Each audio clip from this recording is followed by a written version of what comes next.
Hello दोस्तों, हिंदी की बिंदी channel में आप सभी का स्वागत है। तो आज हम बात कर रहे हैं यूपीपीएससी की जो वैकेंसी आई है उसके बारे में। तो यहाँ मैं आपको बता दूँ तो पहली जो वैकेंसी है इसकी वो यूपीपीएससी की जो वैकेंसी है जीआईसी यानी गवर्नमेंट इंटर कॉलेज, एक तो इसकी वैकेंसी आई है जिसका लिंक आपको डिस्क्रिप्शन बॉक्स में मिल जाएगा। आप वहाँ जाकर ये वैकेंसी देख सकते हैं।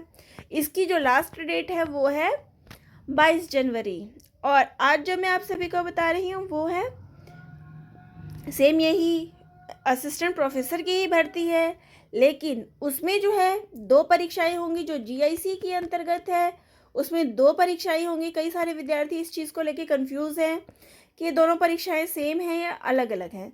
तो जीआईसी वाला जो है गवर्नमेंट इंटर कॉलेज वाला जो है उसके अंदर 2 परीक्षाएं होनी है, प्री और मेंस। लेकिन जो ये दूसरा वाला है असिस्टेंट प्रोफेसर का, उसमें जो है वो डायरेक्ट रिक्रूटमेंट है। इस वैकेंसी के अंदर आपको डायरेक्ट इंटरव्यू के थ्रू आपका सिलेक्शन होना है।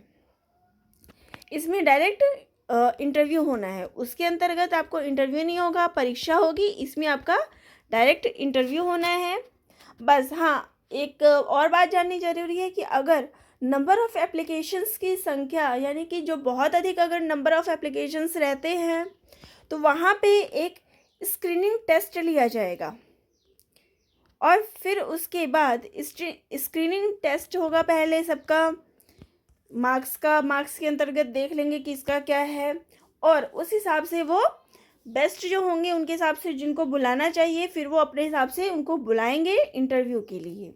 तो इसके अंतर्गत कोई भी परीक्षा नहीं होनी, सिर्फ जो है पहले number of vacancies, number of applications अगर उनके पास ज़्यादा आती है तो उसके बाद जो है स्क्रीनिंग टेस्ट लिया जाएगा और उसके बाद डायरेक्ट रिक्रूटमेंट होगा। तो यहाँ इसमें जो है अगर विभाग की डिटेल्स बताऊँ तो इसका जो सिलेक्शन होना है डिपार्टमेंट ऑफ हायर एजुकेशन के अंतर्गत ये पोस्ट है, department of higher education UP.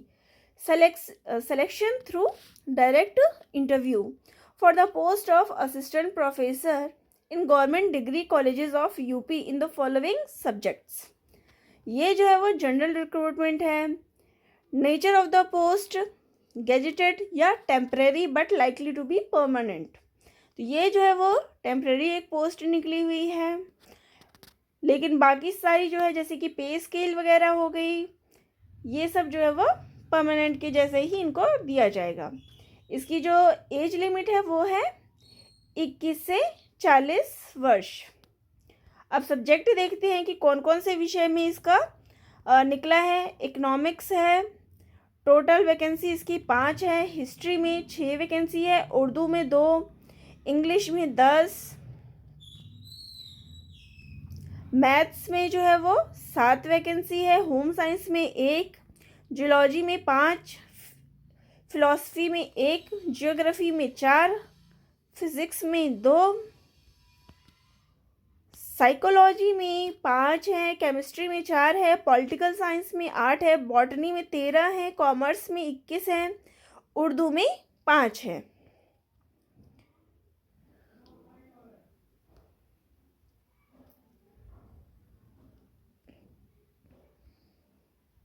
Education में 5 है, सॉरी यहाँ उर्दू एजुकेशन है, एजुकेशन में 5 है, सोशियोलॉजी में 15 है, संस्कृत में 8 है और हिंदी में जो है वो 6 है।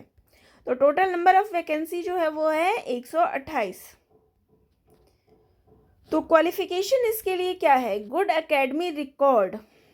इसकी जो क्वालिफ़िकेशन की अगर बात की जाए क्वालिफ़िकेशन, तो good academy record, a minimum 2nd division marks in relevant bachelor degree, यानी कि यहाँ बैचलर डिग्री में जो है वो 2nd डिवीज़न चाहिए और मास्टर्स में जो है वो 55% अंक की अनिवार्यता है। और जो भी रिज़र्व कैटेगरी के लोग हैं उनके लिए यहाँ पे 5% का रिलैक्सेशन दिया गया है मास्टर्स में। जो ग्रेजुएशन है उसमें सबके लिए सेम है 2nd डिवीज़न डिग्री, लेकिन जो मास्टर्स है उसमें जनरल वालों के लिए 55% है और अन्य जो है रिजर्व कैटेगरी के लोग उनके लिए 5% की इसमें छूट दी गई है।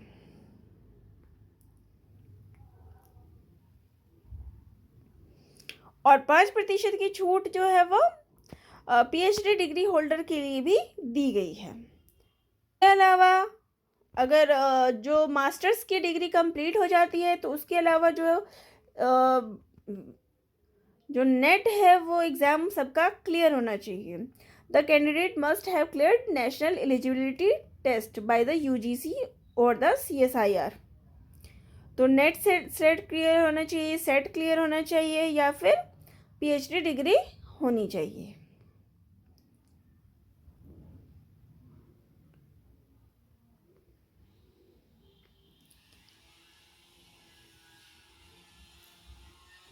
यहाँ पे गुड एकेडमी रिकॉर्ड को डिफाइन किया गया है, minimum second division marks in relevant bachelor degree according to GONO।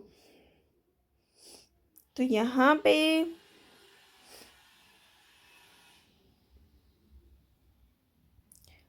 पे ये भी बताया गया है और वही चीज़ जो मैंने आपको पहले बता दी थी वहीं पे कि है कि इसका जो सिलेक्शन प्रोसेस है कि इसका सिलेक्शन प्रोसेस जो है वो इंटरव्यू से होना है।